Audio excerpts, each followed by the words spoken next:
Domanda u risposta ser jiġi mwassal lilkom grazzi għal Beauty Wisdom, El Catalan, Michael's Butcher tal-Ħamrun u The Barber Room.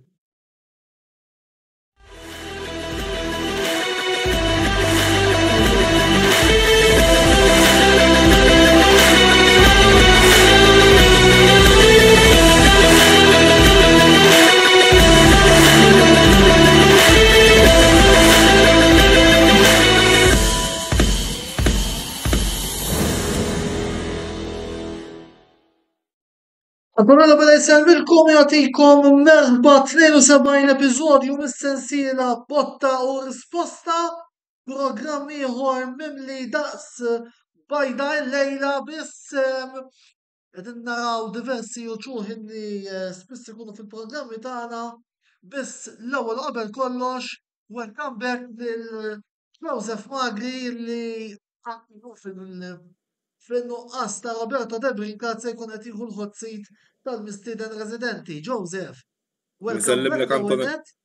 Nsellimlek Antonello, naħseb skużani ħanejlek para wara l-logħba tal-bieraħ welcome back mill-laqwa kienet naħseb jiena. Kont se ngħidilek jiena fil-fatt. Mela. Niskużaw kollox għandna ftit problemi tekniċi, imma s-sejder li kollox sew mela. Joseph qiegħed hawnhekk qed naraw wiċċu daħkan, għandna wkoll żewġ personaġġi oħra li huma Kenneth Caruana tal-Manchester City Supporters Club u Ashley Kumbo parti tal-Arsenal dalwaqt se nitkellmu magħhom qabel xejn żewġ affarijiet. L-ewwel qabel kollox iżjed minn illum fis-sitta kellna żewġ lobiet, bl-għajnuna tal-grafika naraw naqra x'ġara ma ġarax fihom. Bil-Kintara rebħet 3-0 kontra t-tim ta' Melita fil-waqt illi Zejtun Corinthians rebħu tilfu 3-0 kontra Ormi, doppjetti rispettivi għal Maxwell Maja u Antunes, Moreno jiskurja t-tielet gol għal Bil-Kintara u Jayden Borg jiskurja t-tielet gol għal Ormi. Palissa ukoll għaddejjin żewġ lobiet oħra mill-kampjonat Premier, Mansaflok jinsabu 2-1 minn fuq kontra Mosta f'logħba nistgħu sekundek kruċjali għat-Timx Kajr kif kellu bidu ħażin ħafna mill-Amateur League Victoriosa Stars wieħed Sangwan xejn. Żewġ lobiet se nkunu nagħmlu fuqhom matul il-programm tal-lejla bħalma wkoll bis-saħħa ta' Mark Xkembri ser nġibu nara informazzjoni fuq Atalanta Como l-urba misterja Taljana li għadha ma bdietx minħabba l-ammont ta' xita illi niżla mill-Gevis Stadium ġewwa Bergamo. Sured tur l-ewwel nett tajjeb illi ngħidu wkoll li wara l-logħba li ntlabet illum ġewwa Toni Bezzina Stadium bejn Melita u Birkirkara rebħa komda ta' Birkirkara issa Birkirkara wara drawback żgħira u sliema jinsabu waħedhom fil-quċċata tal-Premier League Malti. Fil-waqt ukoll il-Zejtun u ħal-Ormi kisbu l-ewwel rebħa tagħhom fl-Amateur League u Zejtun huma għadhom mingħajr rebħa. Eżattament. Mela, qabel ma nibdew il-programm b'mod uffiċjali biex anke wkoll nimxu mal-protokoll, għandna wkoll żewġ mistednin oħra ngħidlu aktar tard matul il-programm, nagħtu il-mikrofonu lill-announcer tagħna Lorjana Brincat biex tgħidilna ftit x'inhuma t-temi li se niddiskutu l-lejla u wkoll niftħu l-ewwel parti tal-programm. Lorjana, fidejk. Fil-programm tal-lejla aħna ser niddiskutu City salvaw punt fis-97 minuta. Punti maqsumin, Turin u Taqali. Milan jitfgħu lill-Inter fil-Gaġġa.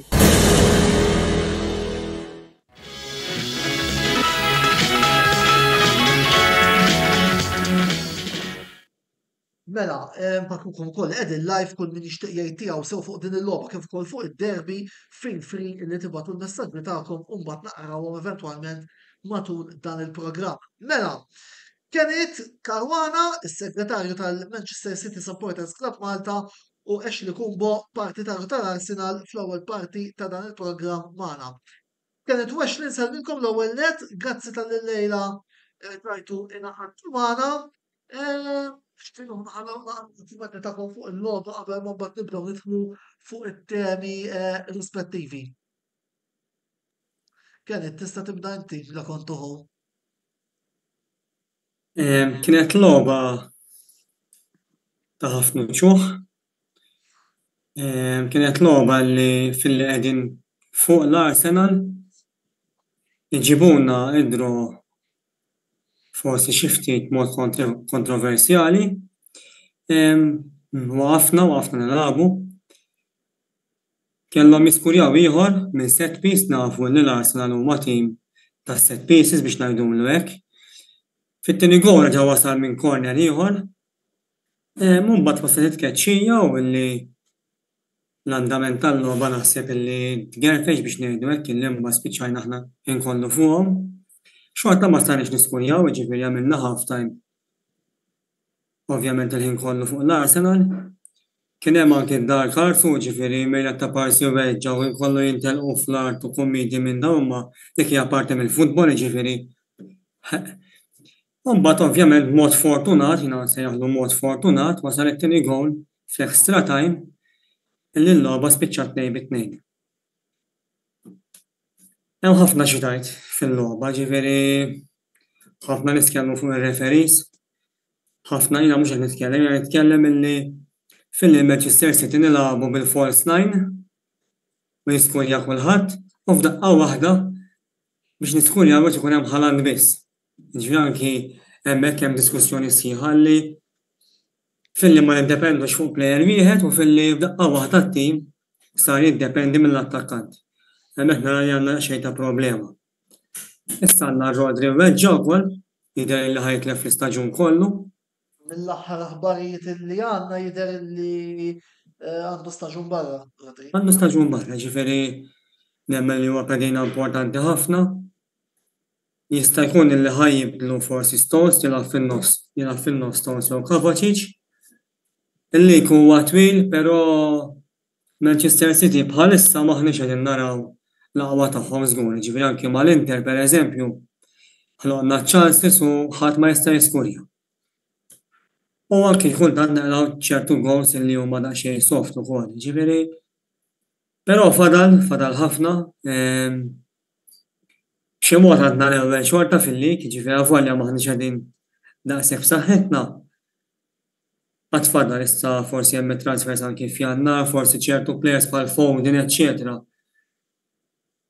Jollu l-livell li bħalissa nħoss li huwa baxx. Jista' jiġri ħafna affarijiet jiġri kemm bħala injuries, kemm bħala jista' jiġri minn kollox. Ashley. Kienet logħba mistennija, kien test ieħor importanti għall-Arsenal f'ġimgħa pjuttost impenjattiva, ġifieri fi spazju ta' ġimgħa l-Arsenal kellhom Tottenham away rebħa, Atalanta away draw u Manchester City away.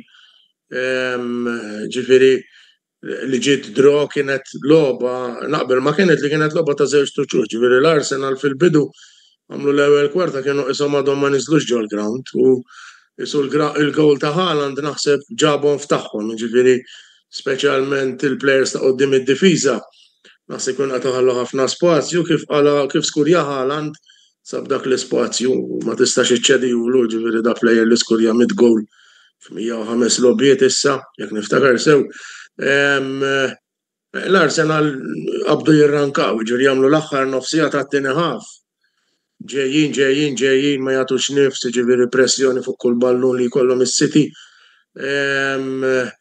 Kien test ieħor, ġifieri naħseb kien test għall-Arsenal mhux biss għad-disciplina tattika għax naħseb illi dik hija xi ħaġa li nafuha. Ma kenniex bżonn test tad-difiża għax nafu li l-Arsenal għandhom probabbilment dak li hu l-aħjar back four bħalissa jekk mhux ukoll skoprejna illi għandhom back five jekk mhux back six tajjeb ħafna wkoll. Qed jilagħbu mingħajr ġifieri mingħajr playmaker, ġifieri Odegaard jidher li probabbilment għal Novembru, forsi nerġgħu narawh. Kienet logħba wkoll fejn mhux soltu tara l-Arsenal jiddefendu b'mod daqshekk kompatt, il-logħba ġiet kif ġiet. Kienu unita ħafna konċentrati. Fl-aħħar jien hu pjaċir nara l-Arsenal jilagħbu b'ċertu ħażen ukoll. Ġifieri l-Arsenal kienu magħrufin li they are the gentlemen of the game. Fir-realtà kemm kienu ilhom gentlemen qatt ma ħadu xejn daw. Ġi konna nifirħu bit-top 4 dak iż-żmien. Issa bdejna nagħmlu dak il qabel kienu jaqluna bih. Ġifieri qed nilagħbu dak il-lob ta' ċertu ħażen, ċertu tattiċiżmu, ġifieri il-bieraħ kif tinnota jekk l-Arsenal jieħdu t-tieni possession, ġifieri il-pass huma jiddefendu. Il-kollok il-plejer illi jagħmel it-tieni pass kif jitilfu l-possession dak il-plejer jaqa'. Ġifieri kienet logħba biex huma joqtlu r-ritmu, ġifieri il-plejer staw ħafna ġrew, ġi kellek Timber, Calafiori illi fit-tieni taqsima ma felħux jilagħbu iktar daw. Ġideru kellu jibdelhom difatti. Kien hemm ukoll debut ta' 17-year-old f'logħba bħal dik, Calafiori kien beda l-ewwel logħba tiegħu, ġi kien hemm testijiet ukoll naħseb testijiet ta' fiduċja illi Arteta ta' lill-plejers tiegħu. Kienet logħba kif nistennewx. Jiena semmu fuq rasi lajn mill-ewwel u se nsemmi żewġ episodji li fil-fema tiegħi bidlu l-logħba biex anke forsi noħolqu naqra ta' polemika. L-inġeri ta' Rodri u it-tkeċċija ta' Trossard li nafnu ħafna polemika speċjalment fil-kamp tagħkom tal-Arsenal. X'tistgħu tikkummentaw fuq dawn iż-żewġ episodji? Ashley, jibda d-darba. Ngħidlek ta' Rodri huwa l-aħjar defensive midfielder fid-dinja bħalissa skont jien, ġifieri naħseb li huwa plejer illi jekk hemm xi ħadd għandu jieħu l-pallun tad-depp u wieħed minnhom. Ħarġu għalih, l-Arsenal ħarġu attakkaw lilu, ġifieri kienu jafu illi jekk iridu jkisru, iridu b'xi mod ieħor jibdew jkisru l-mentalità tas-City tattakka lilu, da jiddetta t-tempo, jiddetta r-ritmu, jiddetta l-passes, il-mentalità. L-logħba ddur fuq Rodri, l-logħba tas-City naħseb. Kien sfortunat ħafna, naħseb illi il-plejer wera mill-ewwel illi weġġa sew, ir-reazzjoni tiegħu mal-art uriet illi dak kien qed iħoss da plejer li ma tantxux wieħed illi huwa skansa faċendi. Ġifieri naħseb li kienet logħba li ħarbtet il-pjanijiet ta' Guardiola. Ġifieri mhux għax m'għandux biex jilgħab, imma plejers bħal Rodri ma jkunux fis-siġar, ġifieri jkollok wieħed ma jkollokx iktar minnhom. Rigward ta' Trossard, il-tieni karta safra jiena naħseb li kienet naqra żejda, ġifieri naħseb li kienet urid kien hemm inkonsistenza għax kien hemm azzjoni simili ta' Doku fejn is-safra ma ħarġitx, fejn dan xxutja l-ballun il-bot. L-ironija kienet illi Trossard xxutja l-ballun waqt illi Michael Oliver kien għadu bis-suffara f'ħalqu u da ħareġ is-safra straight away. Ġifieri jiena naħseb illi ċitjat il-logħba, naħseb id-dettat ritmu fit-tieni ħaf. Ġidi kienet logħba li kellha tkun show kif deret li kienet fl-ewwel ħaf. Kontroversjali kemm trid, ġifieri u fil-atmosfera tal-Arsenal bħalissa illi Rice għadda minn sitwazzjoni simili wkoll għalkemm kuntest differenti, imma inti għandek logħba bħal din, logħba fejn il-futbol huwa logħba ta' kuntatt, logħba ta' emozzjonijiet, din kienet logħba test bej dawk li huma potenzjalment l-aqwa żewġ timijiet li hawn fil-lig bħalissa u ma tistax naħseb skont jien tissogra li tbiddel l-andament fuq deċiżjoni permetti li nsejra daqshekk stupida. Fimni l-inġeri ta' Rodri għandna kif noħorġu mill-ewwel ta' mal-artax ħabat ma' parti. U dawn fl-art ukoll. Naħseb l-inġeri jessaċ. Aħna qastajna nifhmu l-isma da kif ispiċċa fl-art ta' xu jisu qasħat ma laqtu ħadd fis-sens li jisu waħdu biex ngħidu hekk weġġa. Waqqaseb li daqshekk serja. Issa, ovvjament, ħanħossu n-nuqqas tiegħu niftakar staġunilu jew tnejn fejn tilef tliet logħbiet u tliet telfiet, tliet logħbiet li ma nafx, ġifieri ma nafx se nagħmlu. Rigward it-tkeċċija ta' Trossard. Jiena lija efhimni. Jekk inti għandek karta safra, għaxbit l-ewwel karta safra għaxbit il-plejer mill-flok. Innaħseb toqgħod attent biex ma taqlax it-tieni karta safra mhux hekk, jiġifieri Jinek taħsebtu ħajaqlaħħa illi daħal ġo Bernardo Silva bil-minkeb. Sinċerament, imma taħt is-safred da naħseb għax il-mod kif daħal ġo liħor. Mbagħad bdew jgħidu għax rama l-ballun, eċċetera. Sinċerament, jien personali naħseb li kienet ta' safra oħra, ġifieri ovvjament bidlet il-logħba, spiċċaw l-Arsenal indifendew provħamu ġisimhom u defendew tajjeb overall, ġifieri. Naqbel Mexli wkoll li logħba bħal dik tispiċċa li b'dawn id-deċiżjonijiet tispiċċa mftuħ nitkellmu fuq il-logħba issa nispiċċa nitkellmu fuq dawn il-kontroversji hekk illi qisu niftaħ hija ħasra wkoll li nispiċċaw nitkellmu fuq affarijiet illi qas għandek kontroll tagħhom. Jista' jkun hemm inkonsistenzi wkoll, jiġifieri naħseb milli ta' doku kellha toħroġ il-karta safra wkoll jekk inti għarbejt il-ballun, jiġifieri qed ikun hemm anke bejn logħbiet differenti. Naħu għall-futbol daqqa tiġi tajba t-tim, daqqa ġi tajba t-tim liħor, jiġifieri.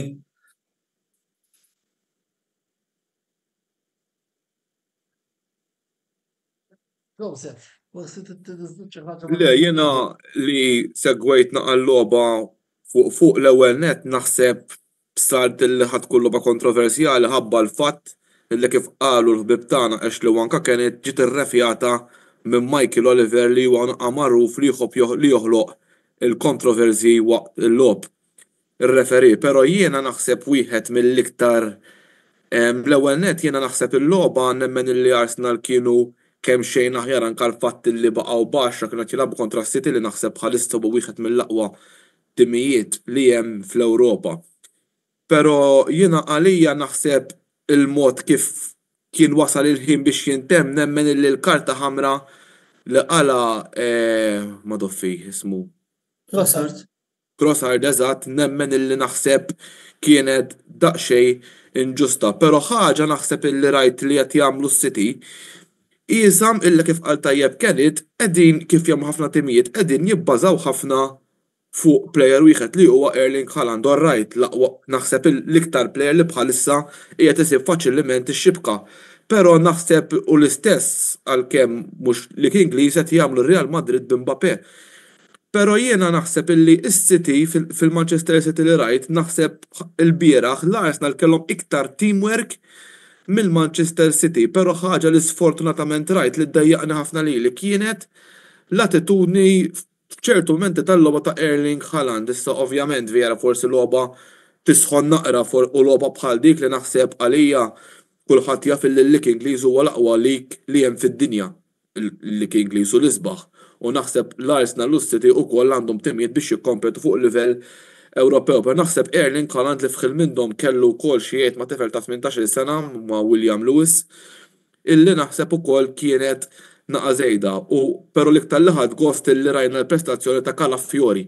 Ġifieri naħseb kellu William il-laqwa anke l-gowl il-mod kif għamlu, ġifieri jidher illi normalment ma tantx tara plejers Taljani li sfortunatament jaqbdu fl-Ingilterra, però Calafiori jidher illi qiegħed bil-mod isib postu, però naħseb on the whole kienet logħba mill-isbaħ, ġifieri anka il-mod kif Manchester City għalkemm kienu 2-1 ma qatawx qalbhom baqgħu sakemm kisbu punt, però ovvja fl-aħħar mill-aħħar ċertu deċiżjonijiet jaffettwaw il-logħb. Eżempju naħseb sfortunatament smajna l-inġeri ta' Rodri li huwa wieħed mill-aqwa defensive midfield fid-dinja li naħseb meta tiklef plejerett ma jkunx fil-pjan tiegħek nemmen li jista' jaffettwalhom l-istaġun sħiħ. U ovvjament li naħseb l-Arsenal ukoll ħajkunu mingħajr plejer li naħseb jibda regolari nemmen li wkoll ħadd affettwahom fil-partiti li ġejjin. Ġifieri jiena nemmen li l-lik Ingliż bejn City u Arsenal ħanaraw iktar logħb kontroversjali u logħb li jista' jkun ma tafx kif jista' jiġik. Mela qabel ma nkomplu għandna aġġornament minn ġewwa Tony Bezzina Stadium fejn Mosta ġabu dro kontra Marsa Flok Prince Afrije Marsa Flok 2 Mosta 2. Tatru spunt minn kumment li qal Joseph Ashley rigward il-gowl bellezza ta' Calafiori. Iktar minn hekk set pieces. Naħseb illi permezz tagħhom għandkom arma importanti. Ara, naħseb ħallejna qed inkomplu fejn ħallejna s-sena l-oħra fis-set piece. Jiġri s-sena l-oħra is-set pieces tal-Arsenal kienu bellezza, ġifieri kienu għodda effettiva ħafna. Meta jkollok l-Arsenal li għandhom corner, għandek garanzija, mhux garanzija, għandek probabilta tajba li ħadd inħoloq okkażjoni tajba ta' gowl. Da season dan kien it-tieni gowl konsekuttiv ta' Gabriel minn corner ta' Saka, ġifieri t-tieni wieħed. Ifhem, l-Arsenal il-magħrufin li għandhom il-coach ta' set pieces li huwa wieħed tajjeb ħafna, ġifieri li dawn jispeċjalizzaw fit-training. Għandek ammont ta' kickers tajbin, ġifieri għandek il-Rice ukoll li jagħti set pieces tajbin, hemm ħafna players, ġifieri l-Arsenal m'għandhomx il-lussu li ta' striker prolifiku m'għandniex, ġifieri fil-waqt li ħafna nies ħasbu li ħanixxu xi striker tas-sajf. L-Arsenal komplew għaddejjin fuq il-recruitment tas-sena l-oħra li l-goals jiskurjawhom prattikament kulħadd. Calafiori huwa naħseb ma ninsewx li l-Arsenal ħallsu somma flus tajba għalih, jiġifieri mhuwiex plejer li nxtara bħala prospect imma huwa plejer li nxtara li raw potenzjal fil-pożizzjoni tiegħu. Il-bieraħ kienet l-ewwel logħba li beda Calafiori u biex bdieħ il-Calafiori dawwar difiża u ħalla lil White barra. Ġifieri veru li White issemma li kellu injury fil-koptu, però mbagħad fis-60 minuta fit-tieni ħaf, anzi fil-bidu tat-tieni ħaf daħlu u għamel ħaf tajjeb ħafna. Ġifieri Calafiori Arteta jidher li għandu l-fiduċja ta' Arteta Calafiori tant illi f'logħba bħal tal-bieraħ il-coach dawwar id-difiża, dawwar il-wingbacks, lab il-timber in-naħa l-oħra, kellu logħba bellezza, ġifieri Calafiori għandu kwalità. Illi ma tantx difensuri illi għandhom, illi dan jaqbad lek il-ballun, joħroġ bih mid-difiża, jiftaħlek l-azzjoni. Il-bieraħ kien hemm 2-3 okkażjonijiet fejn għamilha, ġifieri huwa plejer Taljani vera fort, naħseb Taljani meta jaqbdu sew fil-Premier, ġifieri mbagħad għandek Taljani li jibqgħu jissemmew. Qed nittamaw illi l-Arsenal dan ikun Taljan minn tagħna li jibqa' jissemma, jkollna plejer li jkun ta' suċċess hemm wara wkoll. Kien trajtek titbissem. Le, fimnina nsejħilhom l-Arsenal kif kien semma fil-bidu Ashley u li kienu it-tim li huwa nice biex ngħidu dejjem jippruvaw jitlu bil-ballun fix-xibka jekk jista' jkun dak it-tip ta' futbol anke taħt Wenger u dan. Però qegħdin naraw sajd ieħor tal-Arsenal illi l-coach ta' set pieces illi kien mal-Manchester City u spiċċa mal-Arsenal illi daw ġifieri minn set piece tagħhom jgħid illi ġejja xi waħda mill-ewwel, ġifieri qabel il-gowl kellhom ċans ieħor illi spiċċaw għal il-Manchester City huma l-oppost. Qatt ma nisfu jagħmel set piece aħna ġifieri la minn corner, anzi aħna ngħidu bejnietna is-supporters ngħidlek għandna corner favorina hemm ċans li jaqbduna bil-kontrattak. Ġifieri aħjar ma jkollna xejn corner sinċerament għax qatt ma naħduh bir-ras u l-oppost ieħor. Ma nafx kif qatt ma ħdimna fuq din għax plejers twasa fejn fina għandek il-ħalad qisu mostru quddiem u qatt ma jiskorja bir-ras, ġifieri anomalija oħra. Ma jiskurja bir-ras imma safla tant skurja mit-gowl. Le, jiskurja ma minn set piece. Ma nafx. Jiskurja bir-ras ma mhux minn set piece, ġifieri waqt il-logħba hekk korrett.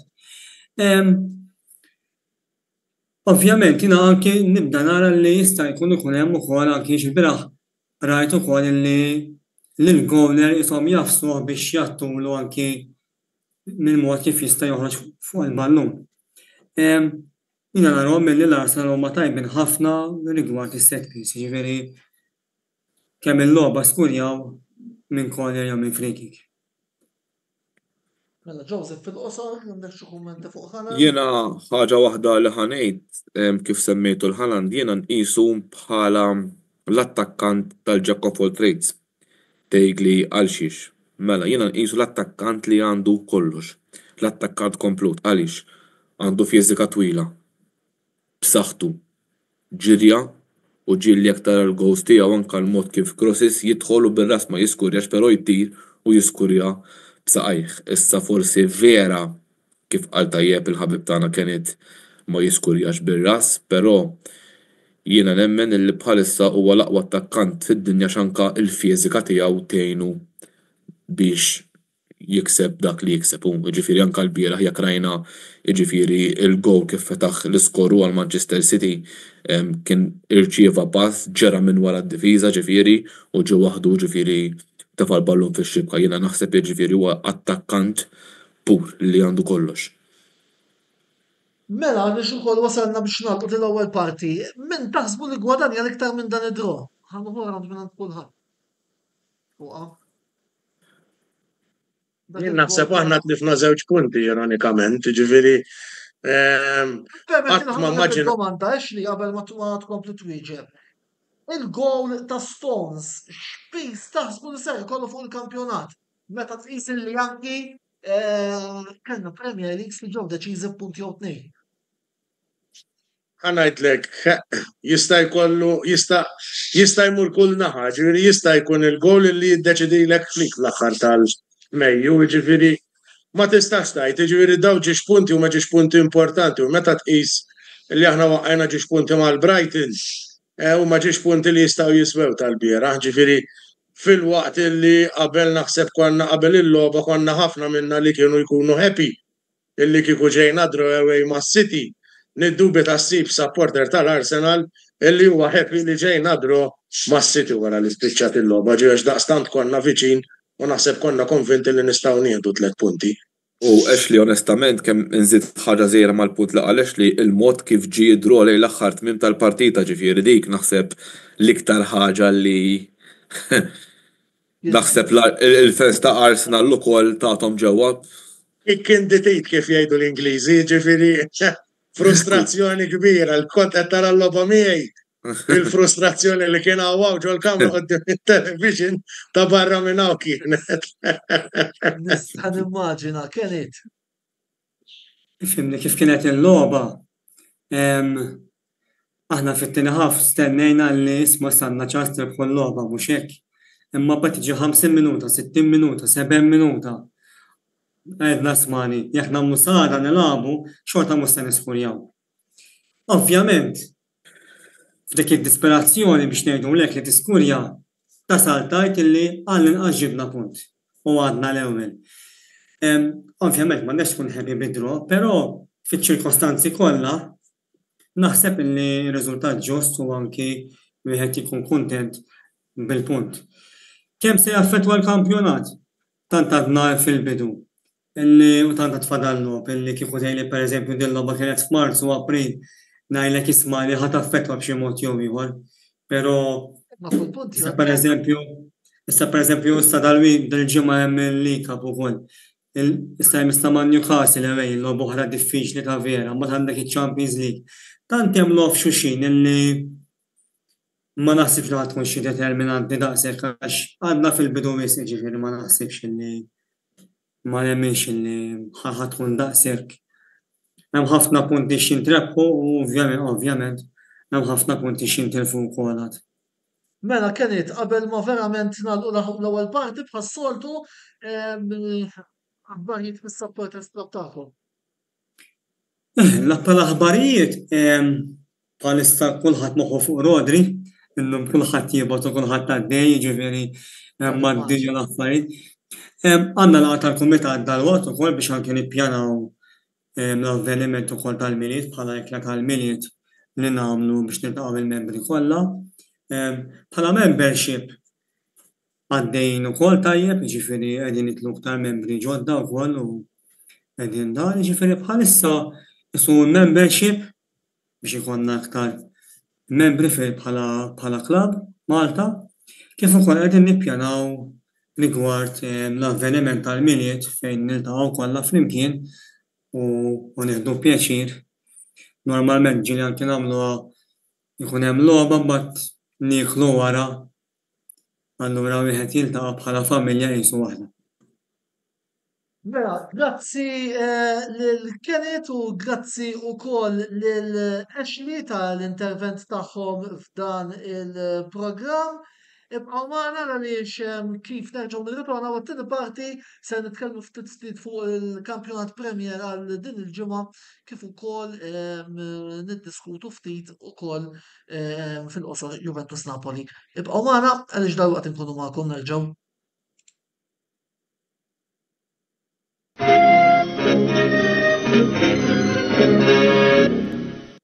Grazzi.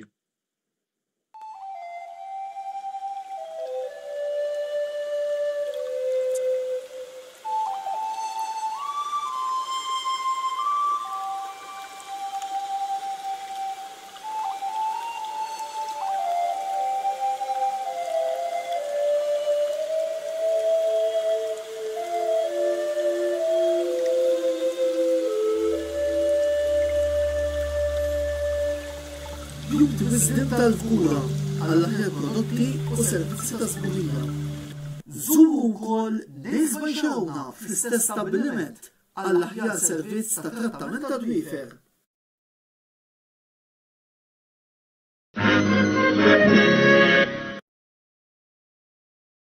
Wasal żmien ommok bissierek jew xi ħadd minn tal-familja għandek xi okkażjoni jew xi attività mal-ħbieb u trid issib restorant tajjeb b'ikel ġenwin b'prezzijiet qalbu ta' kulħadd.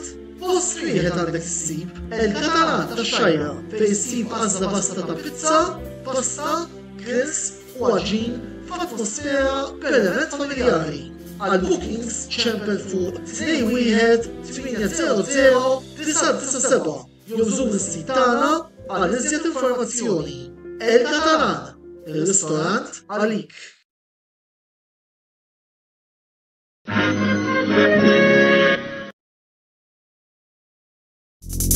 Għand Michael's Butcher tal-Ħamrun issibu l-laħam tal-aqwa kwalità b'prezzijiet raġonevoli. Nippreparaw ukoll homemade għal barbecues, festini u ikliet bħal burgers, braġoli, kebabs, laħam mimli, diversi kwalitajiet ta' salset u ħafna aktar. Ikollna wkoll fnik ta' Malta friski u laħam ta' żiemel. Żuru l-ħanut tagħna li jinsab f'Misraħ is-7 ta' Ġunju 1919 fil-Ħamrun fejn kien hemm qabel il-ħanut tal-Women 2000 u taraw bajnejkom li hemm ħadd aqwa minn Michael's Butcher tal-Ħamrun. Għal iżjed informazzjoni żuru l-paġna tagħna ta' Facebook u Michael's Butcher il-Ħamrun jew ċemplu 214-8651 jew 7904-7220.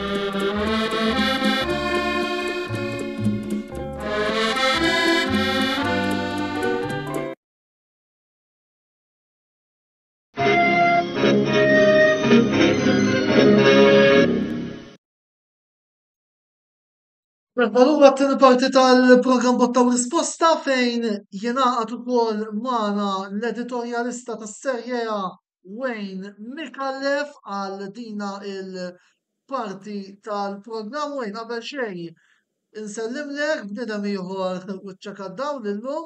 Insellimlek Antonello, nsellimlek Joseph ukoll. Sellimlek Wayne. Nsellem l-ispettaturi wkoll li qed jarawna bħalissa. Bħalissa l-Antonello qed nistħajlu ġesu bejn żewġ ħallel il-ħżiena. Qiegħed Milan sandwich. Jiena kolli ħamel il-parentesi vera parentesi li jew naqafha vodiri. Anke llum ix-xogħol kulħadd jitfa' il-botti fuq id-derbi, però reminder żgħir vera li tlift id-derbi imma rbaħt il-Grand Prix ta' Singapore. Esa wejja. Ġitek tajba wkoll. Folder nistgħu nifqu hawnhekk biss ħalli nżommu naqra mas-suġġett ukoll. Punti maqsuma f'Turin, Juventus Napoli, l-logħba l-oħra li kellna fit-tmiem il-ġimgħa mis-Serje A. Wayne, ħalli nibda bik. Ħabba nispaċija wkoll l-erja tiegħek. Jiena personalment mill-ftit kont qed nara titni ħaġa waħda. Ma nafx forsi hawn xi supporter tal-Juventus li jixtieq wieġeb. Kemm il-Vlahovic qed jibdaludi bis-sijad. Le jien rajt għax rajt xi biċċiet minna jkolli honest ma rajtx il-logħba kollha kemm però Vlahovic qed jiddeżappunta dan l-istaġun ġabuh nefqotna flus u da misu tipo biex jabbat ma kellu ħarġi staġuni diċenti, pero naħseb kontra Napoli iva disappunta. Ma ikolli ngħid mill-logħba isni rajt ġiex timijiet mbeżżajn minn xulxin. jisom ma nafx ma rajtx xi tim jipprova verament jipprova jirbaħ il-partita. U hawnhekk ikolli ngħid xi ħadd ikolli nitkellem ftit dwar il-Juventus hawnhekk li għaddejjin Thiago Motta, però qegħdin b'9 punti s'issa minn 5 partiti u naraw it-tim li nżomm miegħu jien, il-Milan li ilna il-coach naqlawlu ma nafx kemm hu kien verament viċin biex jitkeċċa, però qegħdin punt taħtom. Jiġifieri jkun ngħid fuq il-Juventus biex ma niddevjax wisq is-suġġett naħseb li mhuwiex ma kienx bidu xejn perfett għalihom kellhom fil-fatt 3 draws ta' bla goals u xulxin li minn lat difensiv. Iva huma riżultati tajbin għad-diviża, però n-nuqqas ta' goals hija problema għal Juventus. Mill-banda l-oħra Napoli jinsabu aħjar milli mis-sena li għaddiet naħseb Conte irranġhom dik żgur. U draw barra minn darhom mhuwiex riżultat ħażin. Kejja kollox Joseph Lukaku fil-logħbiet il-kbar reġa' dalura fil-partita fl-Allianz. Jiena ħalli ngħid punt ma qal Wayne, jiena naqbel perfettament mal-ħabib tiegħi Wayne meta qal għax Thiago Motta u mhux Thiago Motta. Ħanerġgħu mmorru rasna l-oħra li gwar Juventus. Mela, is-sena l-oħra bdew jidfgħu l-ħtija kollha fuq Allegri. Il-fatt huwa illi naħseb ma kellux il-materjal illi għandu Thiago Motta u rebaħ tazza. Ġifieri kulħadd jitfa' fuq Allegri. Ħabba l-lob fqir, l-lob kat defensiv. Eżatt, ħabba l-lob fqir. Meta fil-verità, fil-passat, kif jaf tafu kif jafu ukoll Wayne, meta kellu t-tim wassalhom darbtej final ta' Champions League u plus li rebaħ 5 kampjonati konsekuttivi. Ġifieri, mela, però kif qal Wayne, issa Juventus u Napoli opinjoni tiegħi l-aktar ġixtimijiet illi kienu attivi fit-transfer market tas-sajf illi għadda. Sewwa għandek il-Juventus illi akkwistaw lil De Gregorio, akkwistaw il-Turam, akkwistaw il-Gonzales, akkwistaw il-Kalulu. Ġifieri akkwistaw materjal, però il-fatt mill-Department Defensiv issaħħu, però l-problema illi mir-riżultati qed juru illi qegħdin ibatu biex jiskurjaw. Jiena naħseb il-fatt illi problema oħra li għandhom il-Juventus hija illi plejer bħal m'għandhomx plejer bħal Chiesa illi jisqi l-attakkant biex jiskurja. Dik naħseb waħda mill-problemi li għandhom il-Juventus. Hawnhekk ma nabix perfettament miegħek Joseph, naħseb li Yildiz naħseb kapaċi jipprovdi dawk il-blalem, però mbagħad li naqbel miegħek Chiesa kien alternattiv. Eżatt, dik li prova ngħidu rajt għandhom il-Yildiz naħseb m'għandux l-esperjenza illi għandu. Eżattament għadu żgħir bħala. Chiesa, però jiena naħseb il-Juventus għamlu investiment tajjeb, però fl-iktar dipartiment li kellhom bżonn jinvestu fl-attakk ma naħsibx illi sar dak l-investiment illi kien hemm bżonn rajt għandhom il-Vlahovic illi qed jiddiżappunta. Issa barra minn hekk rajna li Napoli illi kellhom bidu ħażin, però issa bdew iġibu l-punti li naħseb kieku jkolli nażel tim li kellu jirbaħ nemmen illi kienu in-Napoli, però l-logħba spiċċa draw ta' xejn b'xejn, però kif qal tajjeb Wayne naħseb iż-żewġ timijiet wara illi qabel ma spiċċat l-ewwel taqsima De Gregorio ġab sejf fuq Lukaku dik id-daqqa ta' ras nemmen li minn hemmhekk it-tiġġiex timijiet beżgħu ħafna minn xulxin u għalhekk naħseb naqas il-fatt illi ma rajniex gowl fil-partita. Mela, wara fil-parentesi fuq Juventus Napoli, parentesi wkoll fuq il-lorbit li kellna u li għandna dejjem bħalissa mill-kampjonat Premier ta' dina il-ġimgħa ukoll bl-għajnuna tal-grafika fejn qed ninnutaw diversi drojiet. Mela, Parzan Amrunwe u Hamdan Spartans wieħed b'wieħed, Florian Hibernis wieħed b'wieħed, Xenia United Sligo Wanderers 2-2, Melita Xejbrik il-Kara 3, Zabra St. Patrick 3, Naxxar Lions 3, għal-kornata sa 68 minuta Marsa Xlok 2, Mosta 2, dawk huma ir-riżultati tal-5 ġurnata minn oħra il-klassifika bħalissa tara l-Birkritera l-ewwel b'13, Sligo Wanderers u Gżira 11 u 10, Floriana 9, Hamrun u Hibs 8, Baltan 5, Melita Mosta naxxar u Zabbar 4 marsa xlok 1. Joseph. Il-żewġ klobiet tan-naħa ta' fuq tal-klassifika 2 spiċċaw fid-drom. Gżira Wonder, Gżira United, anzi, impressjonaw ħafna nhar is-sibt anki wkoll sabu l-gol tal-dro fl-aħħar battuti. Hibernians, Bicler iktar irnexxielhom ukoll jieħdu dro kontra Florjana li fuq il-karta kienet iktar kwotata. Mela, ħanejlek waħda Antonello, jiena ma nemminx speċjalment wara ħansemmi d-derbi li ma nemminx li noqdu jlox fuq il-karta aħjar hekk u hekk. Jiena nemmen li fil-ground inti dejjem tibda xejn b'xejn u dejjem tibda bi 11 kontra 11. Ġifieri jiena ma nemminx fuq karta u hekk. Issa rigward ovvjament Furjana u Ħibs naħseb kienet l-iktar logħba li kienet mistennija, rajna diversjazzjonijiet miġġiex timijiet għalkemm Furjana spiċċaw b'raġel inqas waqt il-partita, però hemm il-fatt jibqa' illi l-ebda tim ma laħaq l-antjew illi jirbaħ jkompli avvanza fil-klassifika. Mela, Sliema Wanderers u Gżira l-istess, ġifieri Sliema illi telgħu mill-ewwel diviżjoni sentejn ilu s-sena l-oħra spiċċaw it-tielet hemm fil-kampjonat ġifieri tara u hekk insellem il-ħabib tiegħi Kit Per il-President għal biċċa xogħol tajba li qed jagħmlu u l-Kumitat ta' Sliema li tara illi qegħdin ukoll li se jiġġieldu għall kampjonat ġifieri dan għadu t-tim li għadu tiela mill-first tela mill-ewwel tela bla dubju u Flying Colours u issa ukoll issa l-oħra rebħu l-unur. Rebħu l-FA Trophy kontra il-Furjana. Ejwa. Eżatt, għax semifinali kienu għalaw il-Birkirkara, ġifieri ġabu tazza wara tim li tara mill-first u issa qegħdin jiġġieldu mal-kampjonat. Kont onestament sorpriż għal prestazzjoni tajba li taw Gżira kontra Sliema id-dro ta' 2-2. Però Antonello ħanex bet naqal attenzjoni fuq it-tim ta' Birkirkara. Sissa qed nara r-riżultati.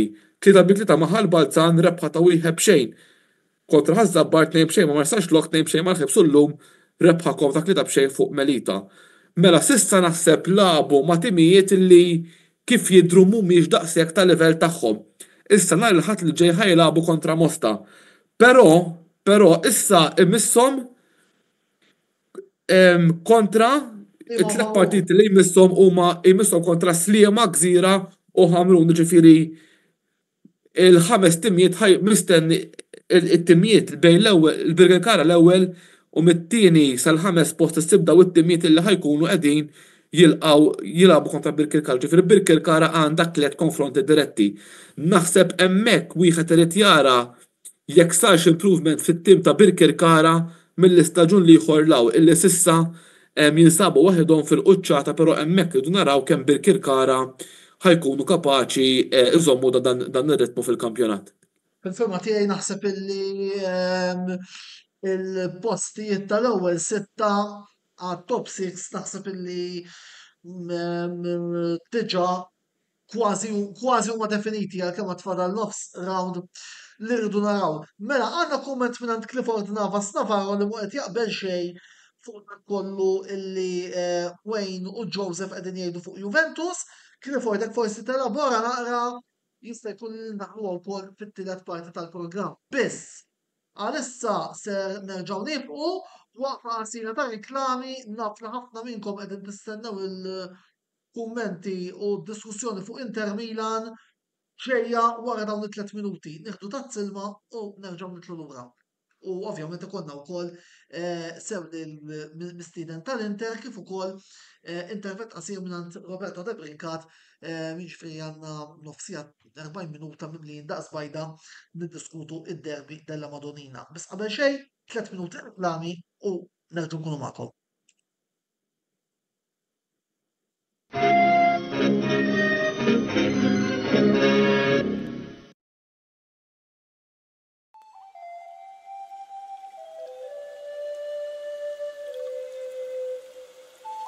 semplicemente dice ħaġa.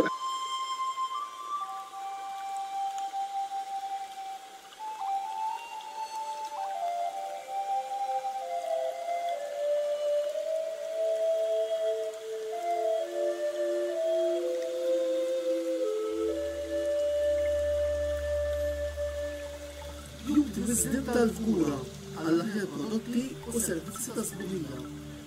Żuru wkoll Nails by Sharonah fl-istess stabbiliment għall-aħjar servizz ta' trattament ta' dwiefer.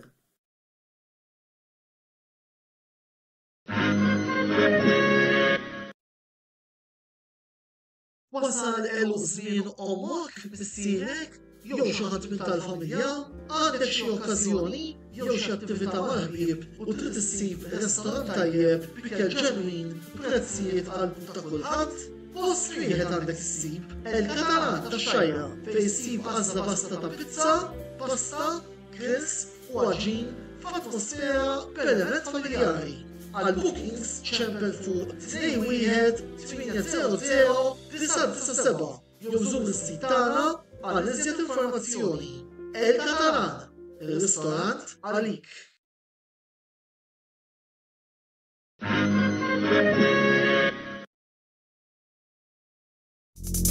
Għand Michael's Butcher tal-Ħamrun issibu l-laħam tal-aqwa kwalità b'prezzijiet raġonevoli.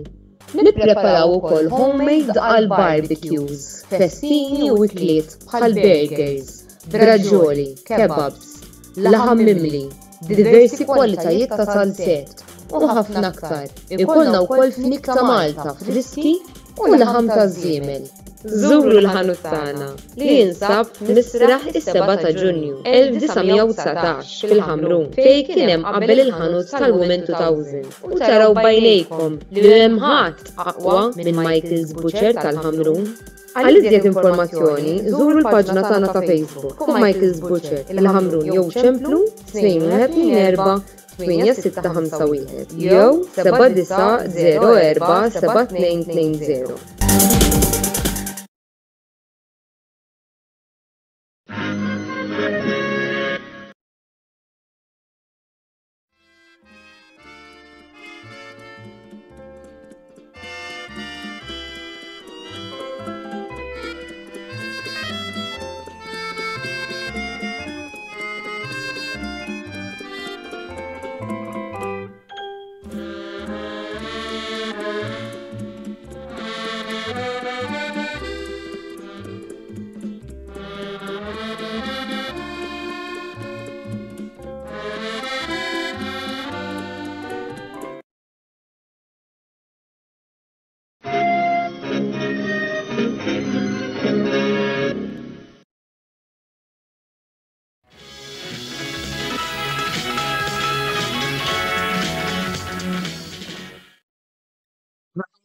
Parti tal-programm Botta u Risposta fejn flimkien ma' Joseph u ma' Wayne issa naqat magħna s-supporter tal-Inter Chris Grima.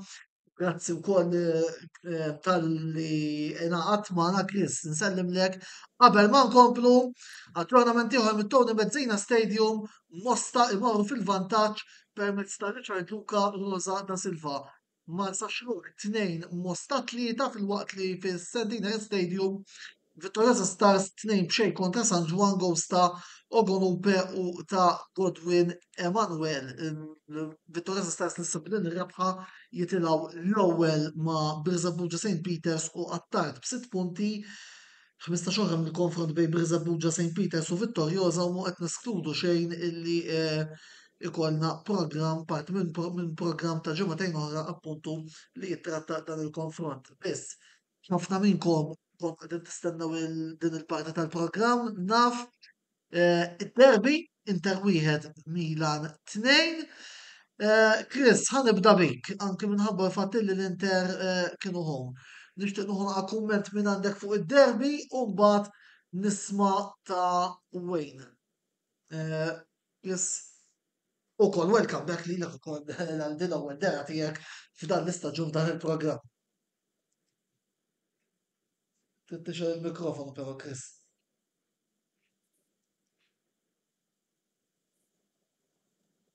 Skużawni. Ringrazzjak tal-li rġajt dinti fil-programm kien pjaċir tiegħi nerġa' niġi. Illum mhux fit-tajjeb bħalma kont imdorri niġi. Imma tkun sportiv fil-ħajja. Tlifna u illum qiegħed hawn magħkom xorta. Ma tantx hemm xi tajt fuq id-derbi. Ftit passruha li il-Milan setat terbaħ dan id-derbi għax fil-fatt l-għajdut kollu ġa kien hemm qiegħed li se jbidlu l-coach u daw jistgħu jikkonfermaw anke il-ġiex supporters li għandek mistednin hawn tal-Milan. Jien iktar naraħħa bħala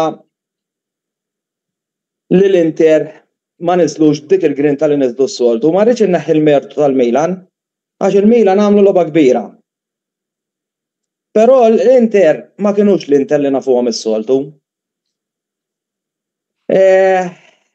Inħasdu anki bl-atteġġjament tal-Milan għax jiena nħoss li inħasdu wkoll.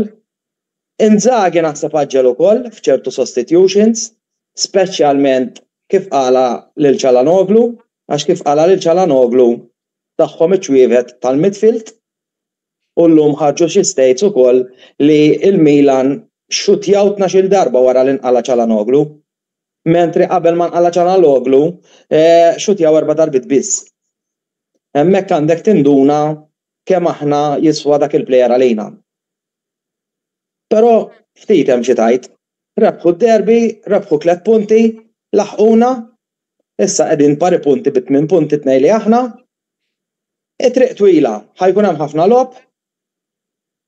Din li ġa semmejtu tal-injuries jista' tkun problema wkoll, aħna ftit jafu li Barella kellu jinqala l-bieraħ għax weġġa u ħarġet iktar illum l-aħbar.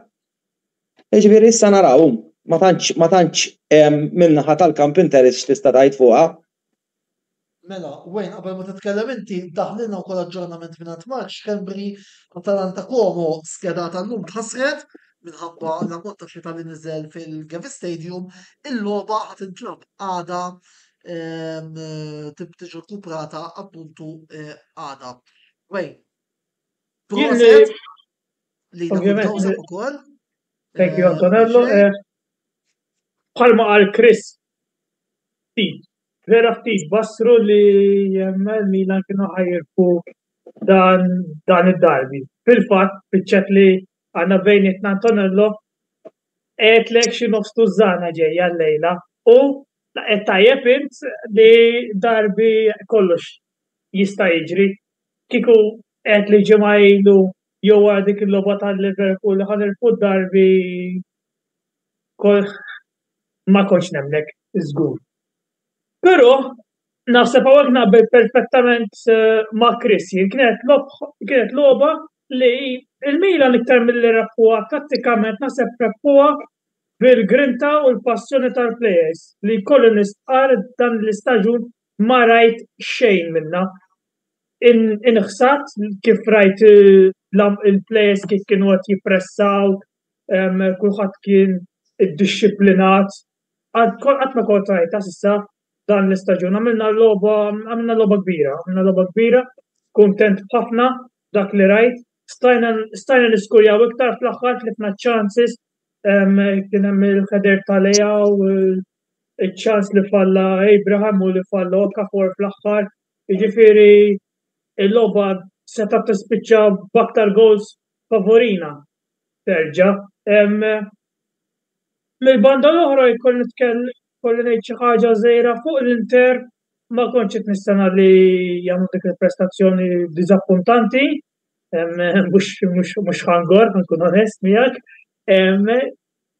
Iżda minn dak li rajt kontra Manchester City li kienu defensivament sodi, jiena waqt dik il-logħba qed dawn mhux ħansibulhom gol għax kontu defensivament perfetti. Iżda tista' tara kif fil-futbol kollox jista' jinbidel. U biċċajt ġixtimijiet il-Milan u l-Inter issa jinsabu bl-istess ammont ta' punti. Mela, għandna messaġġ mingħand Marx Kembri nfakrukom ukoll li qegħdin live min jintervjeni jista' jagħmel dan fis-sezzjoni tal-kummenti li għandna miftuħa fejn l-ewwel qed jgħid welcome back il-Joseph. U mbagħad kumment fuq l-Inter li jista' jwieġeb għalih minn l-ewwel Chris għaliex ukoll kien punt li kont se nqajjem. L-Inter xorta nemmen li għadhom l-aqwa tim fl-Italja bil kif urew kontra City, imma l-effett ta' din il-logħba kienu wkoll fattur motivazzjonali għalfejn in-narazzjoni tilfu din il-logħba. Chris. Ma tantx naqbel. Jiena l-iktar li ngħid li l-Inter bħalissa qatt m'għandhomx il-forma. Hemm ħafna plejers jidhru li qishom għajjenin, nibdew minn Lautaro, u jista' jkun li l-logħba tal-ħadd mal-Monza l-erba' mas-City u mbagħad labna rġajna l-ħadd mal-Milan affettwat. Jiena mhux se noqgħod ninħeba wara subajja u ħanoqgħod infittex x'kienet eżatt ir-raġuni tat-telfa għax jiena nerġa' ngħid u nsostni li mill-plejers tal-Inter xorta stennejt iktar, però naħseb li hija waħda mir-raġunijiet. Kien hemm ħafna raġunijiet, però waħda mir-raġunijiet hija bħalissa il-fitness. Il-fitness mhux tgħin. Meta l-Inter kienu se jaqbdu iġibu l-fitness, tajna 4 lill-Atalanta. Marru man-Nazzjonal u sul pjan ta' fitness li kellhom reġa' tħarbat. Minn mindu ġew lura minn man-Nazzjonal, l-Inter għadhom ma rebħux logħba. Issa jgħaddu xi xlogħbiet oħra tlieta u jerġgħu jitilqulek man-Nazzjonal. Qed nara li jista' jkun li l-Inter tħaddum biex tiġi bil-forma. Biex iġib dik il-forma li aħna rajnihom is-sena l-oħra. Skużanti le mhijiex, imma jiena naħseb li dik hija waħda mill-ikbar raġuni waħda mill-ikbar problemi li għandhom bħalissa. Fatti wkoll fimni ħanħallina għandi punt x'ngħaddi, imma ħanħallihom ħaġa wkoll qed inħossu ħafna in-nuqqas ta' gost ta' Lautaro. Li ġifieri u Lautaro in-nuqqas ta' gost tiegħu naħseb ġejjin minn nuqqas ta' forma li għandu. Għax da prattikament ilu il-fuq minn sena ma waqaf xejn. Baqa' għaddej bis-sajf kollox, kull ma waqaf xi ġimgħa u nofs, ġimgħana kif qed ngħidu beda l-lik wara l-lik reġa' mal-Arġentina, reġa' ġie lura, issa daqt jerġa' jitlaq, jiġifieri da fl-aħħar mill-aħħar umanu x'inhu. Il-fatt li kien hemm naħseb biex inkompli dal-punt, il-fatt li kien hemm il-Koppa Amerika u l-Euros da s-sajf ħarbtet xi ftit il-pre-seasons ta' timijiet. Mela le fimni. Imma Jiena nħobb inkun onest. Da kull tim għadda minna. Imma għal xi raġuni issa dik biss il-coach jista' jirrispondiha, aħna tinbagħtu minna iktar. Hekk issaqsini għal xiex ngħidlek ma nafx. Però hekk qed jidhru. Mela, Joseph, kont nħalli ndaħħal naqra lilek ukoll fid-diskussjoni. Mela, kif għadċenna tajjeb Wayne, ħadd ma kien qed ftit ħafna kienu dawk kienu qegħdin jaraw il-Milan tirbaħ dan id-derbi. Naħseb illi dan ir-riżultat kompli jikkonferma kemm derbi ta' Milan huwa wieħed illi ma tista' tistenna minn kollox ħanejdu hekk. Lil mill-fatt li għall-qasalija naħseb hija l-iktar logħba importanti fil-kalendarju tal-futbol internazzjonali. Taħseb ġobs. Ifhimni waħda, mela, derbi hija dejjem derbi. Ġifieri kien hemm żmien ukoll fejn naħseb mill-bieraħ ħadd ma stennija, ġifieri jiena wara l-logħba brillanti li jagħmlu Inter kontra Manchester City f'nofs il-ġimgħa u wara l-prestazzjoni fqira li Milan kellhom kontra Liverpool, jiena wkoll inżilt b'nofs qalb għad-derbi għax jiena qed illi l-Inter ħajerġu huma għandhom il-95% ċans li jerbħu d-derbi. Però jiena naħseb illi għalkemm kont kritiku tiegħu nagħti il-mertu il-coach Paolo Fonseca. Mela kulħadd jaf u mhux sigriet illi l-Inter għandhom l-aqwa midfield naħseb fl-Italja. Jekk hux wieħed mill-aqwa fl-Ewropa. Il-bieraħ naħseb Chris bir-rispett kollu Çalhanoğlu naħseb ma kienx il-dak Çalhanoğlu illi rajna fil-lob ta' qabel, laqqas meta kien qed jilgħab, ġifier naħseb Fonseca sab mod kif għalaq il-midfield ta' Allura kif inti tirrispondi li kif inqalgħu intom kontu l-iktar perikolużi? Imma Chris bir-rispett kollu tieni naħa ċans, Chris. Mela jiena dawn l-affarijiet mhux kwistjoni ta' rispett. Inti għandek l-opinjoni tiegħek. Iwa, però jiena qed nimxi fuq in-numri. Iwa, in-numri qegħdin jgħidu li kif inqala Çalhanoğlu u speċjalment kif inqala Dumfries ukoll għax insejt insemmih. Intom inftaħtu, sibtu l-open ground, stajtu timmanuvraw, stajtu tagħmlu l-azzjonijiet tagħkom, jagħmlu differenza mhux ma jagħmlux. Iwa li hemm mhux qed ngħidlek ma mhix differenza. Però l-opinjoni tiegħi kienet illi rajna momenti fejn rajna il-Çalhanoğlu li kien aggressiv ħafna iktar u lob aħjar f'lobby oħra. Jiena naħseb naqblu. Iwa, però ġifieri. U ma kienx daqshekk aggressiv bħal l-oħrajn kollha.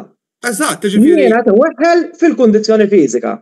Issa jista' jkun żbaljat, jista' jkun li daw ħadu lik is-sena l-oħra, dis-sena tħossuhom superjuri, niżlu fil-ground u hija d-derbi saħna imdorrijin nerbħu rbaħna 6 fila. Sefa wkoll niżlu b'dik il-mentalità. Jista' jkun ukoll, però jiena ħanejlek Chris, ħaġa li naħseb għaġbitni jiena l-bieraħ għalija fl-aħħar speċjalment fl-aħħar kwarta tal-logħba il-Milan labu ma' Somer. Il-logħba dak il-ħin kienet open, aħna ħriġna fajna kollox fuq l-attakk u bdejtu taqbduna bil-kontrattakk. Jiena naħseb li problema li qed ibagħtu minna l-Inter bħalissa u ġieli batew wkoll anke minn qudiemiet oħra. Fil-bidu ta' dal-programm tkellem dwar il-logħba Arsenal u City. Jiena naħseb bħala attakk l-Inter tant li dejjem draw li jiskurja Lautaro Martinez li huwa attakkant tajjeb, issa forsi vera bħalissa dej minn żmien mhux daqshekk feliċi, jista' jkun ħabba l-fiżika, jista' jkun minħabba affarijiet personali da ħadd ma jaf xi jkun għaddej il-plejer. Nimmaġina jien li kollox jista' jkun. Eżatt, però aħna ma nkunux magħhom ta' kuljum, aħna x'naraw minn barra. Però ħaġa ngħid jiena Lautaro kellu l-azzjoni tiegħu, kellu l-assist ta' Di Marco, kellu x-xut mill-qoħ verament tajjeb ta' Menjan. Kieku daħal dak il-ballon li laqalu Menjan, forsi qed nitkellmu fuq storja differenti. Ekku, però hekk kellu jkun. Però din is-sena forsi minn għalija jekk tista' tkoġin għadu m'għamilx ballun wieħed dis-sena. Le għadu ma skurjat. Is-sena l-oħra jien niftakar fil-bidu tal-partit kien niftakar kienu daħluh kontra s-Salerni tagħna fl-aħħar kwarta u skurja jerbgħu. Iwa, naqblu. Sorry? Għazbieħ kontra s-City barra. Eżatt, però jiena naħseb li din is-sena l-Inter waħda bil-prestazzjonijiet li qed iħossu nuqqasija dik il-grinda ta' Lautaro Martinez. Jiġifieri naħseb li huwa. Jiena ħanerġa' ngħidlek Lautaro Martinez xogħol għamel il-bieraħ, mhux m'għamilx. Għax nerġa' ngħidlek jiġifieri l-assist ta' Di Marco u taħ. Jekk issemmi li l-koppja ta' quddiem, iktar naħseb li Turam il-bieraħ kien id-delużjoni milli Martinez. Ġifieri Però fl-aħħar mill-aħħar mill-bidu tal-istaġun sissa, Turam ġa skurja erba' u Lautaro ma skurja xejn. Fil-fatt jekk inti tħares lejn klassifika tal-aqwa scorers, Turam u Retegi hemm quddiem. U Turam rebaħ u Pulisic wara bi 3 goals. Ġifieri. Eżempju, jiena ħaġa oħra li rajt il-bieraħ issa semmejt il-Pulisic inti. Id-difisa tal-Inter ukoll isab kienet mifxula għax il-gow kif għadda Pulisic. Pulisic għadda bażikament darbtejn minn bejnietom laqqas anke naħseb onestament issa Pavard is-soltu jkollu prestazzjonijiet mill-aqwa l-bieraħ nemmen illi kien ma kienx il-Pavard. Jiena kemm xi salva. L-uniku li hemm xi salva lija jiena huma Di Marco, Sommer u Bastoni l-bqija. Prattikament ma salva lil ħadd, ħallija lil Lautaro tal-assist, imma hekk taqtalu l-assist u taqtalu x-xut li tal-Menjan. M'għamel prattikament xejn. Diżappuntat ukoll għas-substitutions. Is-substitutions is-soltu aħna naraw il-Frattesi jidħol b'dik il-grinta, Zelinski lab-loba kbira mas-City il-bieraħ l-istess, reġa' ma derx. Ma kien hemm mix ta' affarijiet. Nerġa' ngħid naħseb li kollox ma kollox, naħseb huma kienu xxukjati għal mod kif labu l-Milan. Biex ma nneħħi l-ebda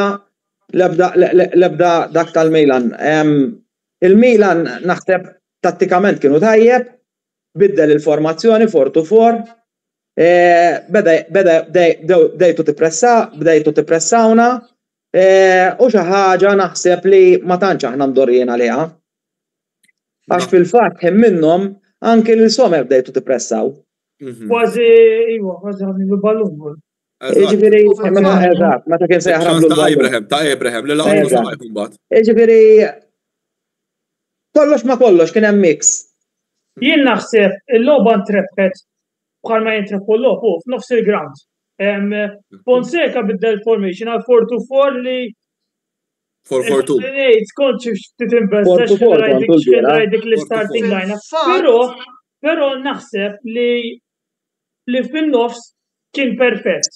Kellek li Fofana li ta' dik l-extra defensive cover li central backs. Li Gianni Reinders għamel logħba kbira rebaħ man of the match meritatament il-aqwa player fil-ground. U kol kienet interessanti l-rwol ta' Alvaro Morata li iktar mill-li kien it-tieni attakkant lab dik il-logħba ta' false nine. Beda jinżel fin-nofs u beda jdawar il-ballu mill-linja l-oħra verament b'mod tajjeb. Jiġifieri naħseb forsi dak l-rwol ta' Morata l-Inter ma kienux kapaċi jiddefendu daqshekk u naħseb li il-logħba intrebħet dak il-mod f'nofs il-ground. Għax Morata s'issa nkun onest impressjonanti. Jiena ħanajdlek.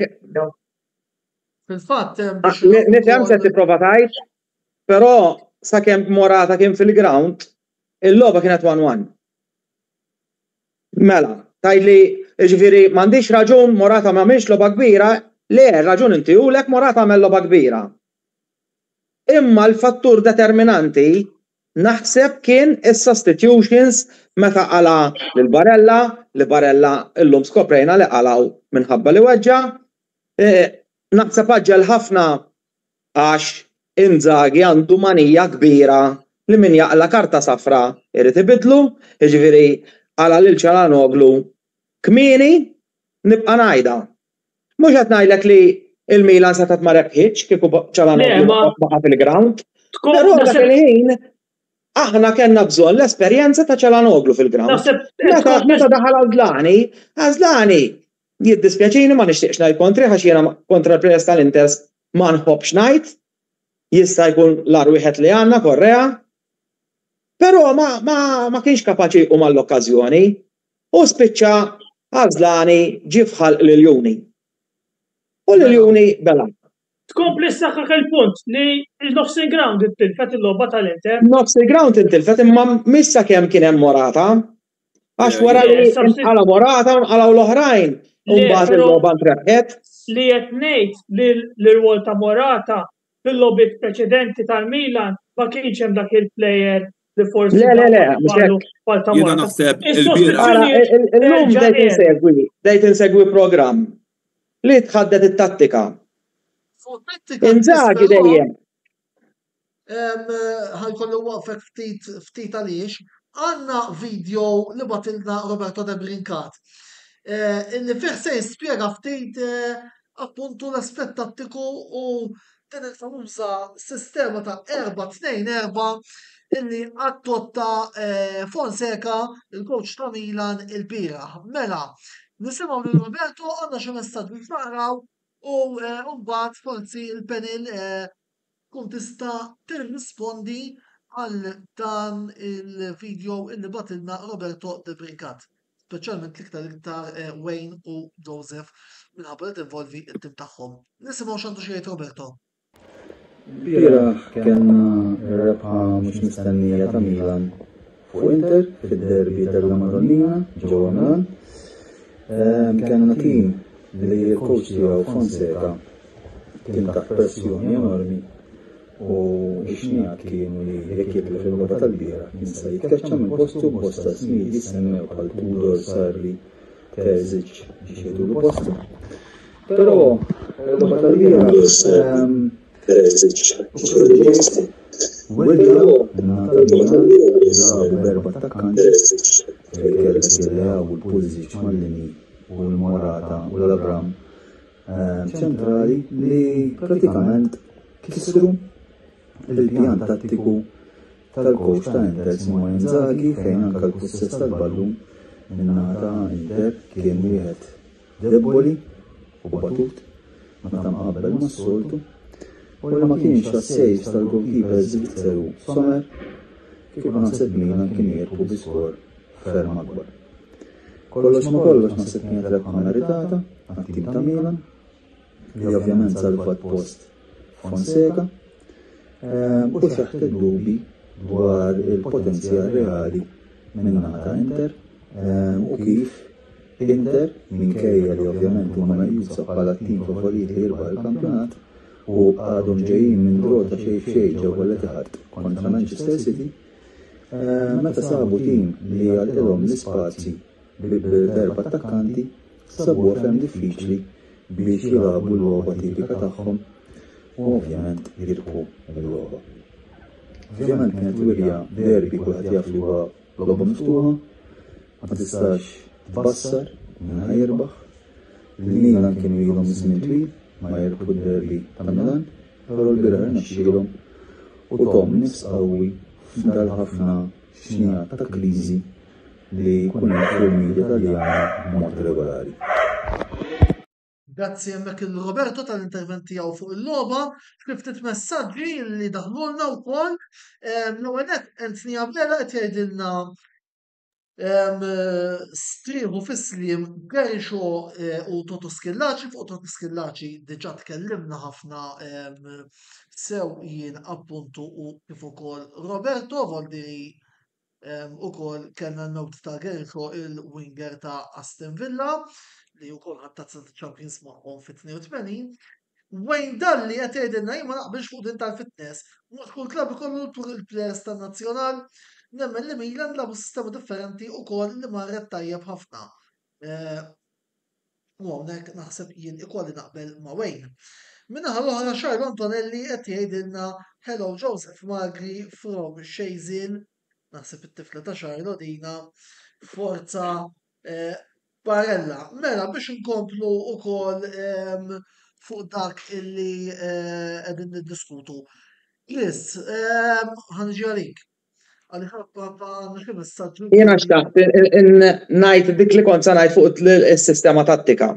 Go ahead u bat tista' twieġeb Mela llum kont qed nara programm fuq it-tattika. U Inzaghi dejjem jagħmel hekk. Jilgħab il-Dumfries, Barella u Pavard. Mela, jattakkaw lil Teo u lil Leao. U dik dejjem taħdem għax għandek il-Dumfries ħin kollu jattakka lil Teo u meta Teo jiġi biex jibda l-azzjoni joħroġ Barella fuqu, jisib il-Dumfries fek stess jaqbżu lil-Dumfries ħajsibu lil-Pavard. U sem ħadmet għaliex minn dik in-naħa ma tela xejn. Kif inqalaw għalhekk jiena qed nibqa' nsostni substitutions, kif daħal Frattesi u Darmian, Frattesi ma bedix jinżel fuq Teo. Sintendi, Teo beda dik ikollu dik in-nofs ġirja, beda jitma' lil Leao, Darmian qatt ma jista' jlaħħaq ma Leao u kif għattu intom qabel ukoll Pavard ma kellux logħba tajba. Bdaw l-affarijiet intrebħet il-logħba. Eżatt qed tgħid Chris, għax fil-fatt Leao kien vera kwiet qabel ma qala lil-Dumfries. Jiena naħseb fuq dil-ħaġa nemmen il-gow tal-Inter tajjeb illi ngħidu l-bieraħ ukoll issorprenda fit-tinħaf Emerson Royal. Ħadd ma stenna li wara l-prestazzjoni diżastru l-bieraħ fit-tinħaf għamel logħba waħda għala kafu. Issa mhux ħanħaltu ma dak il-livell ta' ġifieri, imma l-bieraħ għamel logħba speċjalment il-cross li ta' li d-daqqa ta' l-leġi salvat minn. Joseph, ismani, il-plejers Milanisti kollha ħarġu l-100% tagħhom. Iva mid-darba welf, però Mem jekk taqbad u tajt isma' ħares, dak kien ħażin ta' imma l-ieħor kien tajjeb. Le, tim kollu kien tajjeb. Logħba kollettiva, kulħadd jiġġieled u jistinkal xulxin. Bekk jiena bdejt billi ngħid li l-Inter iddeludiet għax meta taqbad il-prestazzjonijiet individwali tara li ħafna players minn tal-Inter labu below average. Iva, però Chris, jiena mill-Leao issa ħankun onest, plejer tajjeb, però l-iktar wieħed li huwa mħallas fit-tim, jiena l-bieraħ kemm qalu għal Emerson Royal. Il-bieraħ il-gow tal-Inter għalija kien tortijaw għaliex u suppost niżel jikkaverja l-Pavard meta fil-gow ma nitix. Il-tracking back tal-Leao orru. Ġifieri it-tracking back tiegħu. Kien kollu jispiċċaw waħdu da staġun sieħi l-għadi għaddej. Iwa, ġifieri kif qed jgħid tajjeb Wayne, it-tracking back tal-Leao il-bieraħ tant kemm kien gravi li wassal biex Inter ġabu l-iskor indaqs. Ġifieri jiena stennejt ħafna iktar mill-jew istarħja li fit-tieni ħaf daħal ħafna iktar aħjar. Eżempju jiena fuq ħaġa oħra li ma qbilx li il-man of the match ħada Reinders. All right, kien ħaqqu lab logħba kbira, però jiena għalija in-number one player kellu jkun Matteo Gabbia. Il-ħin kollu kullimkien jitla' jinżel bażikament fit-tieni ħaf.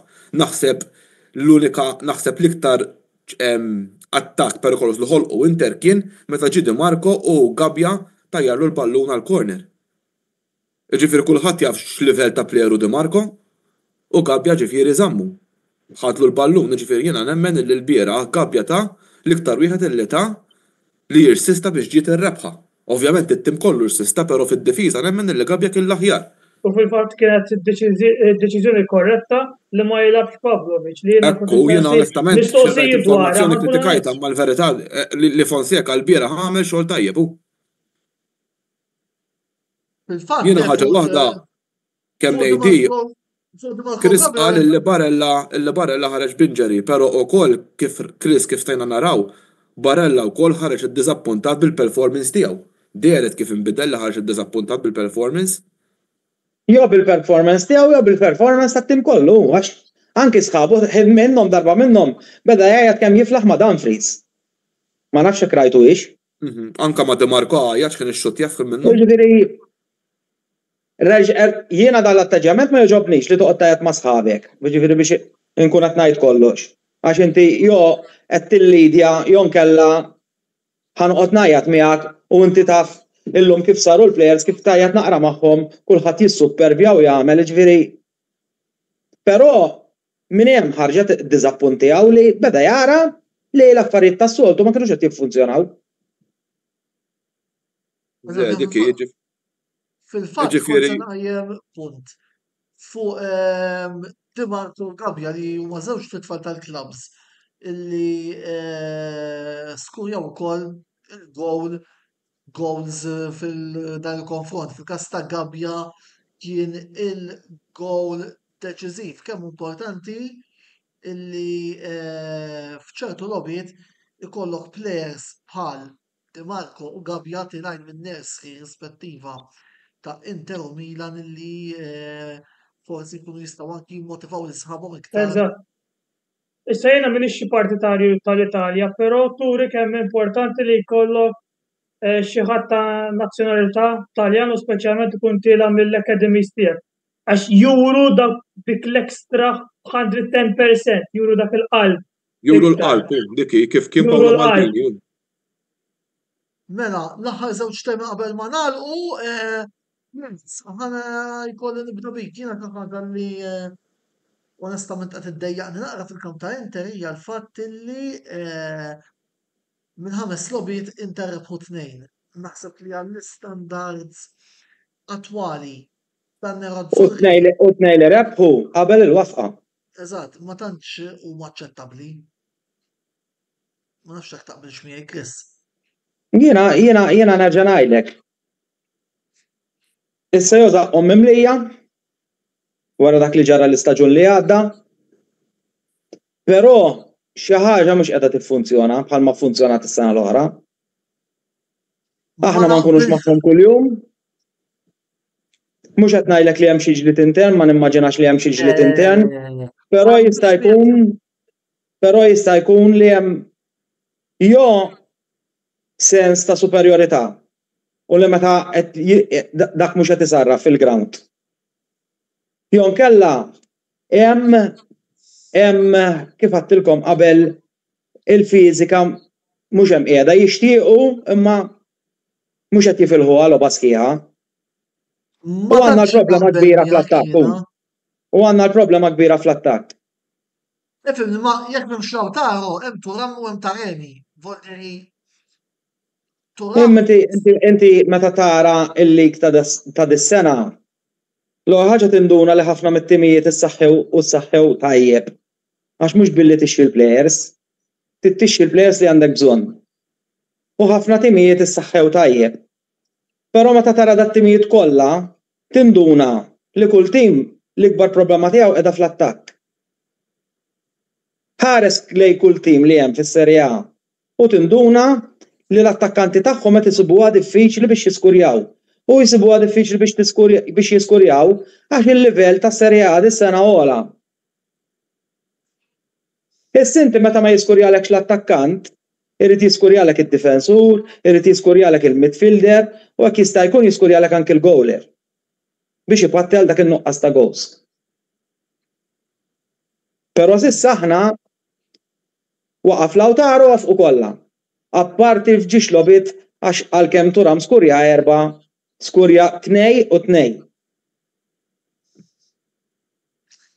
Wayne, taħseb li bdin ir-rebħa Fonseca solva l-problemi?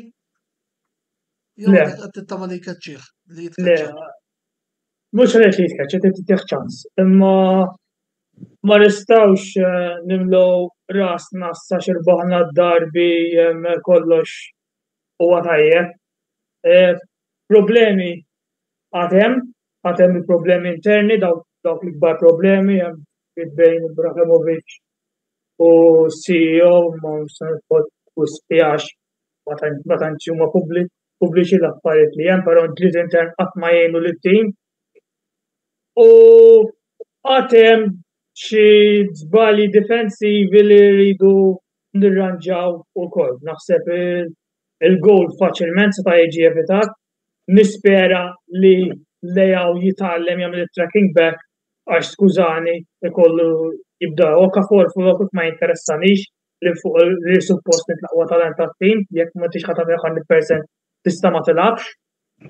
U seta' jiġi evitat ukoll minn naħa Emerson Royal kien hemm Pulisic fuq u ma kellhomx joħorġu ġiex pers u kien bad defensiv bla sens ukoll. Nittama li nkomplu nibnu fuq din ir-rebħa, però ovvjament il-moral tat-tim żgur jinstab aħjar. Iżda ħankun ċaru tont jekk nispiċċaw f'xi draw kontra Lecce ġimgħa ma nkunx sorpriż. Għad hemm ħafna x'nirranġaw, però rebħa tajba, nasa Fonseca għamel xogħlu sew mhux ħannaħħilu l-mertu, nittama li nkomplu nibnu fuq din il-logħba tajba issa. Mela, grazzi Wayne, grazzi Chris, grazzi Joseph tal-li l-lejla. Kemm ngħid l-aħħar punt biss. Mela kemm ngħid. Wasal għal ġirħin wasal biex jiskar. Ejwa kemm ngħid l-aħħar punt biss jiena wara l-bieraħ naqbel ma' Wayne li forsi li tirbaħ derbi speċjalment dejjem itik il-moral il fuq u nittamma li nkomplu sejrin hekk, però inkomplu nibni fuq dak li qal Wayne li ma jfissirx għax irbaħna derbi l-problemi kollha ta' Milan ġew solvuti, ma jfissirx illi Fonseca forsi issa għandi daqsxejn ta' fiduċja fih, però ma jfissirx illi rebaħ il-fiduċja assoluta.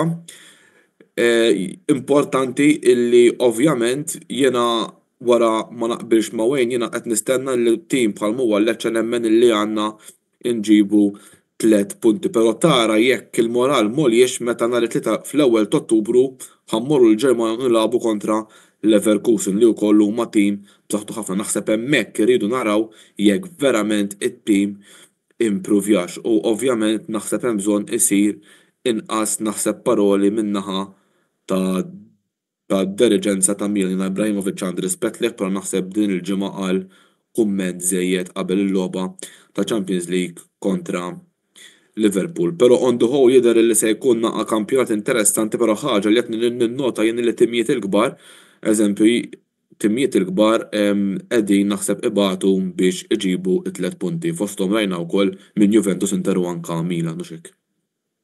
Tajjeb ħafna, mela, grazzi lilek Joseph, grazzi Wayne u grazzi Chris tal-kummenti tagħkom fuq il-derbi ta' Milan, grazzi wkoll l-sponsors tagħna. Antonello, taqna ħaġa waħda biss. U baqgħet ħafna f'moħħi. Bjażin il-bieraħ qal l-Inter iridu jiddeċiedu għal liema kompetizzjoni jikkompetu għax ħajspiċċaw fl-aħħar tal-istaġun bidejhom vojta. U naqbel miegħu perfettament. U b'dan il-ħsieb verament ser kollna nagħmlu għaliex il-ħin għad-dispożizzjoni tagħna skada. Grazzi lill-sponsors tagħna Michael's Butcher, Beauty Wisdom, El Catalan u The Barber Room. Inħeġġixkom biex ukoll tużaw is-servizzi tagħhom il għaliex ukoll indirettament tkunu qegħdin tgħinu lilna inkomplu noħorġu programmi ta' mata u kontenut iktar interessanti.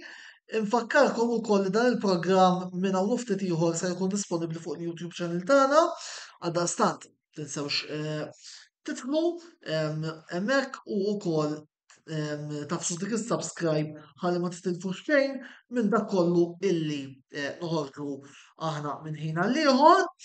Il-serata tagħna da ma spiċċax hawnhekk għaliex minn hawn ftit ieħor jibdew ħelbin ukoll l-aġġornamenti tal-kampjonat BOV Premier fuq il-paġna tagħna ta' Facebook tal-kampjonat amatorjali wieħed kif ukoll il-ġimgħa jirritorna il-kampjonat taż-żgħażagħ, il-kampjonat ta' 19-il sena. Il-lejla nippruvaw noħorġu wkoll ir-riżultati ta' sezzjoni A voldiri għatfad lilna voldiri il-parti viżiva ħad spiċċa dalwa issa parti miktuba l-aħna aġġornamenti għandhom ukoll madwar nofsi oħra nibdew ntellaw l-aħħar aġġornamenti mill-kampjonati illi kellna il-lob li għalqu illum. Botta risposta jirtorna l-ġimgħa d-dieħla il-programm illi qed nippjanaw l-ġimgħa d-dieħla ħajkun jinvolvi il-logħba Manchester United Tottenham u wkoll nagħtu ħarsa lejn logħbi taċ-Champions League se jkollna f'nofs il-ġimgħa. Mill-bqija jien ma tfadalx iktar xi nżid li nirringrazzjakom tal-lejla naqgħdu magħna il-lejl tajjeb u nfakkarkom daqs 20 minuta oħra jibdew ħelġu aġġornamenti tal-kampjonat BOV Premier, tal-kampjonat amatorjali wieħed u tal-kampjonat sezzjoni taż-żgħażagħ. Voldiri ibqgħu magħna il għaliex is-serata għadha ma spiċċax. Ħudu ħsieb.